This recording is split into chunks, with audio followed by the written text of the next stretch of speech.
So మాలా Karun chief justice attack గురించి మాట్లాడు, ఏపీలో కల్తీ మద్యం గురించి మాట్లాడు.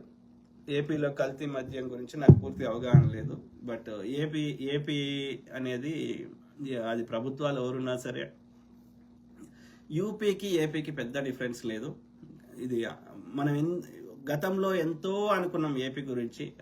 ఒక గురజాడ అప్పారావు, లేకపోతే ఒక ఏమంటారు నా చిన్నప్పుడు కూడా చూస్తున్న వావిలాల గోపాలకృష్ణయ్య, ఇంకో బెజవాడ ఇది.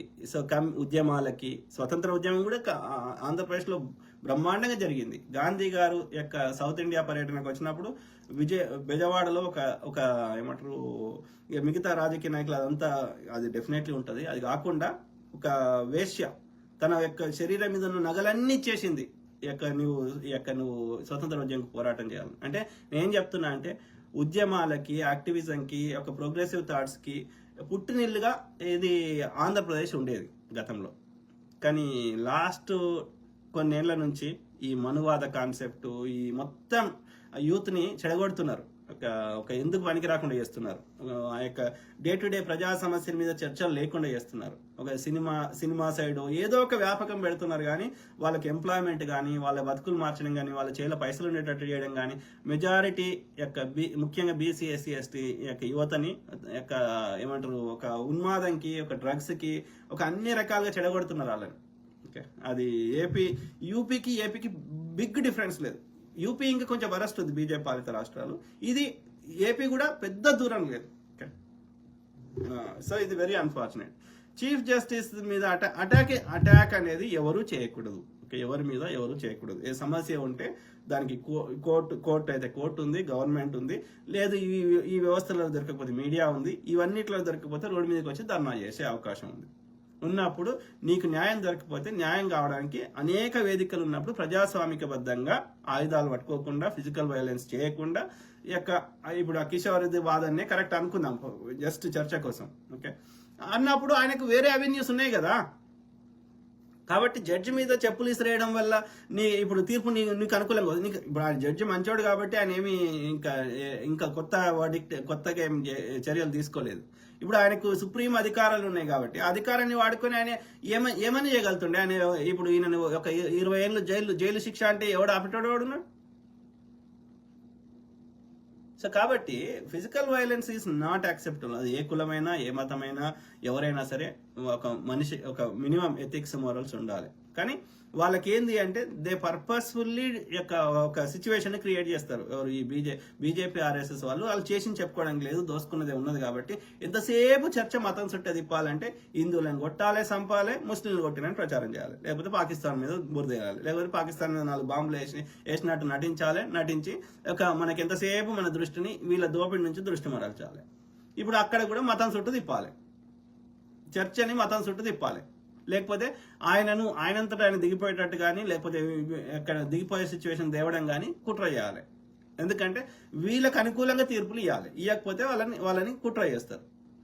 సో ఇట్స్ అంటే గతంలో మాట్లాడినట్టు దరిద్రులు, అది కులానికి అతీతంగా ఎవరు అట్లా చెప్పులు. సో కాబట్టి ఈ షుడ్ బి పనిష్డ్. ఐడియల్లీ ఈ కిషోర్ అంటోని పనిష్ చేయాలి. మరి అది ఎవరు చేయాలి? మనలాంటి వాళ్ళని కొట్లాడి ప్రభుత్వం చర్యలు తీసుకుంటుందా, ఆ జడ్జి చర్యలు తీసుకుంటాడా ఆలోచించాలి. Okay, that is not correct. Plus అక్కడ ఈయన ఏమన్నాడు, అదేదో విగ్రహానికి తలకాయ లేదంట, ఆ తలకాయ విష్ణుమూర్తిదే అని చెప్పు అని ఈ కిషోరో ఎవడో అన్నాడంట.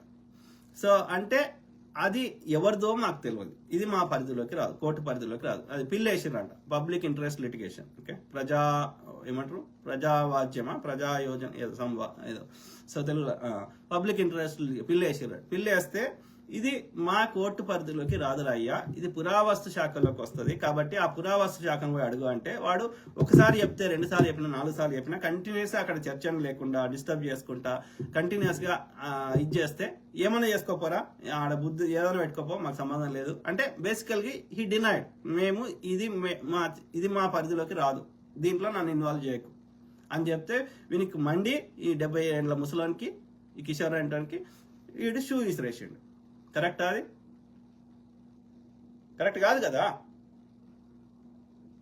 అంటే నువ్వు జడ్జిని ఇన్ఫ్లుయెన్స్ చేసే ప్రయత్నం చేస్తున్నావా? ఆయన చట్టాల గురించి అవగాహన లేకుండానే సుప్రీంకోర్టు దేశంలో ఉన్న అత్యున్నత న్యాయస్థానానికి ప్రధాన న్యాయమూర్తి అయిందా? ఆయన చట్టాల గురించి అవగాహన ఉంటుంది కదా. ఒకవేళ ఆయన నిష్పక్షపాతంగా లేడు అంటే పబ్లిక్ జనాలకు వచ్చి రోడ్డు మీదకి వచ్చి ధర్నా చేయి, నిరసన తెలుపు. అది వాళ్ళ పరిధిలోకి రాదు. ఇట్లా ఇది ఒకటే కాదు, ఇట్లాంటి ప్రజా వాద్యాలను ఎన్నిటినో ఏమంటారు సుప్రీంకోర్టు కొట్టివేసింది కదా, ఇది మా పరిధిలోకి రాదని, ఇందులో మేము ఇన్వాల్వ్ కామని.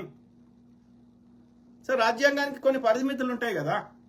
రాజ్యాంగానికి భిన్నంగా ఆయనకి ఇష్టమైనట్టు ఆయన వ్యక్తిగత అభిప్రాయాలు చెప్పడానికి ఉండదు కదా సుప్రీంకోర్టు జడ్జిల ఎవరికైనా, న్యాయవాదులకి, జడ్జిలకి. సో కాబట్టి నువ్వు అర్థం చేసుకోవాలి, న్యాయవాద వృత్తిలో ఉన్న వ్యక్తివి కానీ నీకు అనుకూలంగా తీర్పు ఇవ్వమని చెప్పు విసిరేస్తా అంటే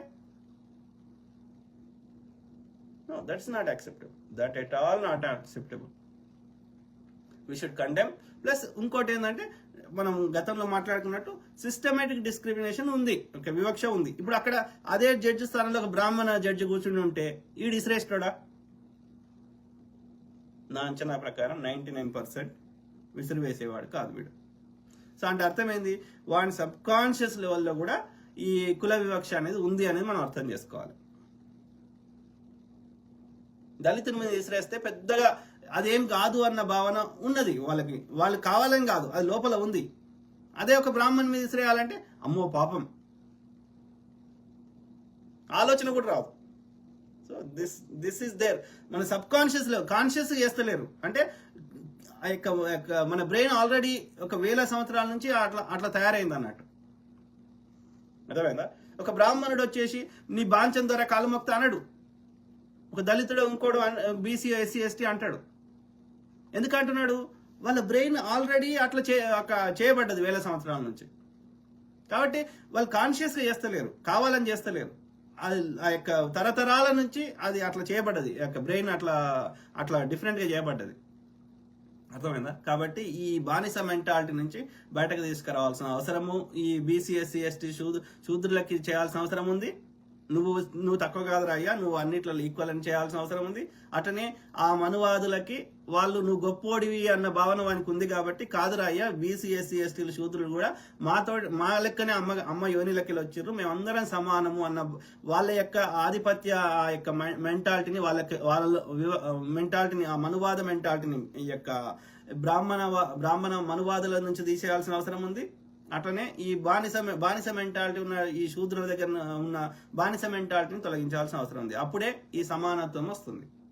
దానికి ఈ యొక్క అబ్యూజ్ చేయకూడదు, ఈ యొక్క మైండ్ మారాలి అంటే అంత ఈజీగా మారదు. కాబట్టి ఫ్యూచర్లో అయినా వాళ్ళే కాదు, ఈ బానిస మెంటాలిటీ ఉన్నవాడు రేపొద్దున ఉన్నత స్థానం లేకపోతే వాని కులపోన్నే పైకి తెచ్చుకోవాలని అబ్యూజ్ చేసే అవకాశం ఉంటుంది. కాబట్టి ఇవన్నీ వద్దు అని సమన్యాయం కింద అందరికీ అగ్రకులాలతో సహా ఎవరిని వాటా తగ్గట్టుగా వాటి రిజర్వేషన్ తీసుకుంటే ఏ సమస్యలు ఉండవు. సింపుల్.